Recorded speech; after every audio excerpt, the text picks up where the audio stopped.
أعوذ بالله من الشيطان الرجيم بسم الله الرحمن الرحيم ولمن خاف مقام ربه جنتان Assalamu alaikum ve rahmetullahi ve berekatuhu süyümlü kızlarım. Ustaz Ali Tantavi'nin Ey Kızım kitabıdan dersimizni davamlaştırırız. Ey kızım, qayerda bo'lishingizdan qat'iy nazar Allah Taala sizni ko'rib, anlab turdiganligini unutmang.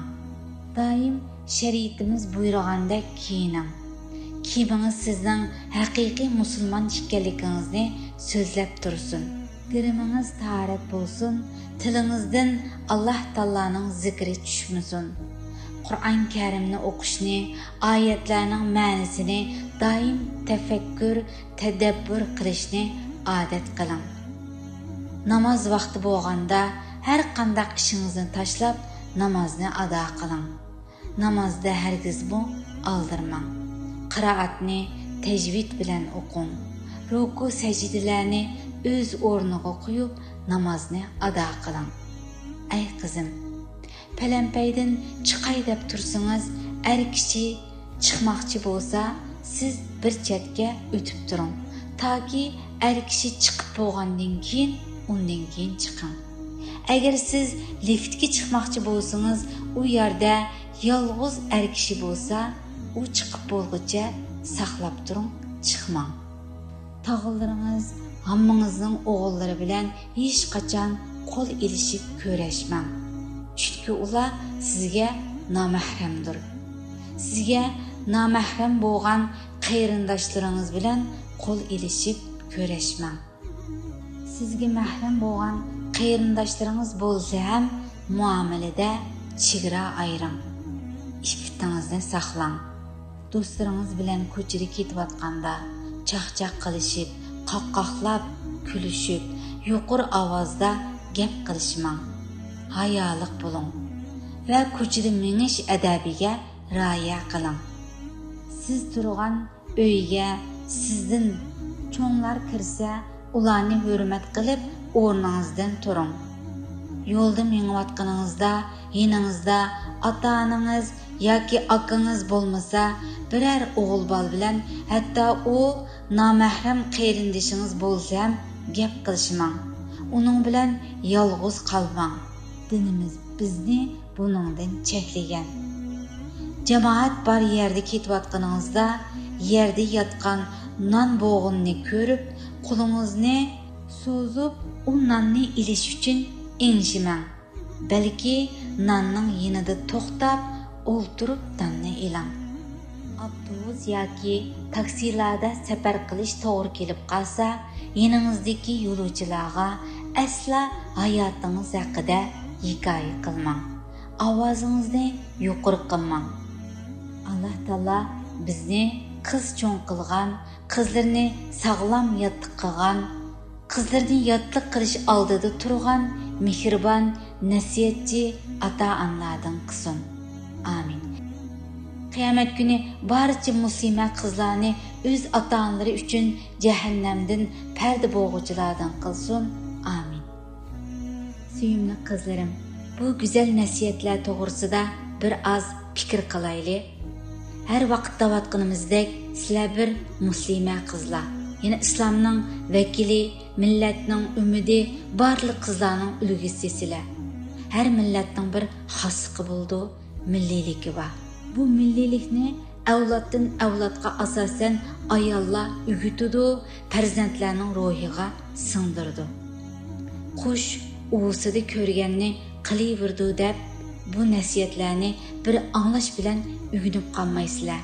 Bu doim anglab va o'rganib ko'nish bilan bo'ladi qizlarim. Agar yomon odatlarga ko'nib qolgan bo'lsanglar, mana bu Ramazon o'zgarish iyi. Bu Ramazonda biz o'zimizning yomon odatlarini o'zgartirsak bo'ldi. Ba'zi qizlarning kitob shkaflariga chaplab qo'ygan kundalik planlarini o'qib qolman. Mesela bir günde 1 litr su içimen, yarım saat beden çiniqtırman, uxlashdan burun kitap o'qiyman degandek planlarını yezib o'zining kitap shkaflariga chaplab qo'ydi, maşallah. Bu nayti yaxshi bir odat. Ana shu planlaringlarning o'ziga yuqoridagi ustoz Ali Tantavining nasihatlarini odatinglarga aylantirish uchun yezib chaplab qo'ysanglar bo'ladi. Bir navir akam kichkimizdan birga cho'ng bo'lgan deb bizga namahram bo'lgan o'g'il qarindoshlarimiz bilan qo'l ilishib ko'rishish yoki mening savodishim bir sinfda o'qiydigan savodishim deb ayrim joylarda o'g'illar bilan turishninki hammasini dinimiz cheklagan. Kichkingizdan birga cho'ng bo'lganligingiz yoki sizlarningki tuqqanliginglar bu yerda namahram kishini mahram qilib qo'ymaydi. Günümüzde hatta ata-onalardan tartib, mayli sinfidagi savodishgan, ma'limizdagi qo'shnimizning o'g'li nim bo'pti degandek so'zlarni qilamiz. Ammo dinimizning har bir cheklimisi farzandlarimizning baxt saodati uchun. Suyimli qizlarim, agar vatanda bo'lgan bo'lsanglar, cho'ng onalaringlardan, homilaringlardan ko'plagan o'rib odatlarimizni uygangan bo'ladinglar. Bulubmu cho'nglarni qandaq hurmatlashni, ularni hurmatlab turib o'rgatdinglar. Uyg'ur millati cho'nglarni hurmatlashga alohida ko'ngil bo'lgan bir millat. Kunimizda qizlarimiz cho'nglar bilan ko'rishdan bakmi qochidi. Güzel örf odatlarimizning hammasi sizlarga miros qoldi qizlarim. Ularning har birini o'rganinglar. Ali Tantavi yana kitobida jamoat bor yerda ketayotganingizda yerda yotgan nonni ilish uchun u yerda inshimang degan so'zni qilgan. Yana cho'qim biz o'ltirib turib u nonni ilish. Buni desak har kunligi yo'llarda ketayotgan vaqtinglarda yoki uydan chiqqanda oyoqinglarning bo'qichini itish uchun qancha qitim inshaysizlar. Endi bu darslarni o'rgangandan keyin bu odatimizga qattiq diqqat qilaylik qizlar.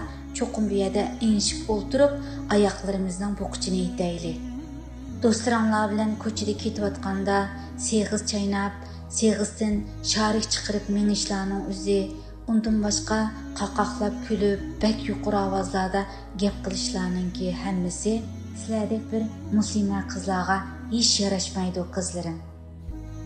Oxirida ustozning sizlar uchun qilgan duosini takrorlaymiz. Alloh taolo qiyomat kuni barcha muslima qizlarni o'z ota-onalari uchun jahannamdan parda bo'g'uvchilardan qilsin. Amin. Bir kuni o'z-o'zimdan Alloh taolo seni yaxshi ko'ramdi deb savol qo'ydim. Keyin aslasam Alloh bandalariga nisbatan muhabbatning sabablarini o'zining kitobida zikr qilgan ekan. Savolimga javob tepish uchun Allohning kitobini varaqladim. Qarsam uningda taqvodorlarni yaxshi ko'rdi degan oyat chiqdi. O'zimni taqvodorlardan deb hisoblashga jur'at qila olmadim. Keyin sabr qiluvchilarni yaxshi ko'rdi degan oyatni topdim. O'zimda sabrida yetarlik emaslikni o'yladim. Uningdan keyin yaxshilik qiluvchilarni yaxshi ko'rdi degan oyatni topdim. Buningdan xilli yiroqkanman deb o'yladim. Shuning bilan izdashni to'xtatdim. Chunki Allohning meni yaxshi ko'rishiga sabab bo'lgan biror sababni topolmaganligimdan qo'rqdim. Qilgan amallarimni tekshirishga boshladim. Qarsam ko'pincha holda amallarimning kamchiliklariga, gunohlarga yiqilishib qolganligini his qildim. Shuning bilan Allohning Alloh tövbe qilguvchilarni yaxshi ko'rdi degan oyati esimga keldi. Shu oyat men va menga o'xshaydigan gunohkorlarga ta'alluq ekanligini tushundim. Allohning meni yaxshi ko'rishi uchun Astagfirullohal azim va atubu ilayh deb pichirlashga boshladim. Ma'nisi ulug' Allohdan gunohlarimni kechirishini so'rayman va uningga tövbe qilaman. Alloh taolo hammamizni samimiy tövbe qiluvchilardan qilsin. Amin.